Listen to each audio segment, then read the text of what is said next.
नवी मुंबई व रायगड जिल्ह्यातील ताज्या बातम्या आणि घडामोडींसाठी सबस्क्राईब करा वादळवारा लाईव्ह चॅनल आणि दाबा बेल आयकॉन। उरण तालुक्यात चोरट्यांनी हैदोस मांडलाय।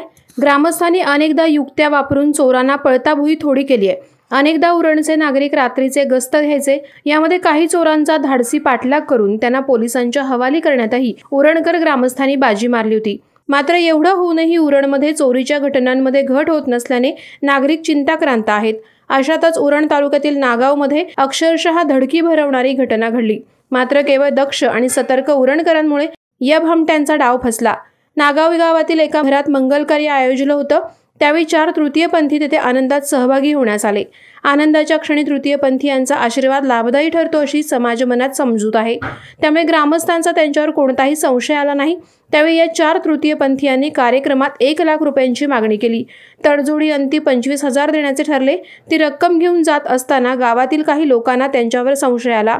मग मात्र ग्रामस्थांनी एकत्र येत चौघांना पकडण्याचा प्रयत्न केला।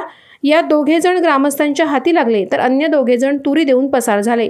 हे तृतीयपंथी बोगस असल्याचं वेळीच ग्रामस्थांच्या लक्षात आलं। ते फक्त तृतीयपंथीयांचा वेश घेऊन चोरी करण्याच्या बहाण्यानं शहरात आले होते। नागरिकांनी त्यांचे कपडे उतरवत त्यांना त्यांच्या मूळ रूपात आणलं। त्याचप्रमाणे केस भादरून त्यांना चांगलाच चोप दिला। त्यानंतर या भामट्यांना फरफटत थेट पोलीस स्टेशनमध्ये नेण्यात आलं।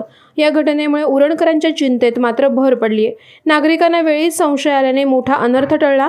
मात्र नागरिकांनी दक्ष आणि सतर्क राहण्याचं आवाहन उरण पोलिसांमार्फत करण्यात आलं आहे। वादळवारा लाईव्हसाठी घनश्याम कडू, उरण। नवी मुंबई व रायगड जिल्ह्यातील ताज्या बातम्या आणि घडामोडींसाठी सबस्क्राईब करा वादळवारा लाईव्ह चॅनल आणि दाबा बेल आयकॉन।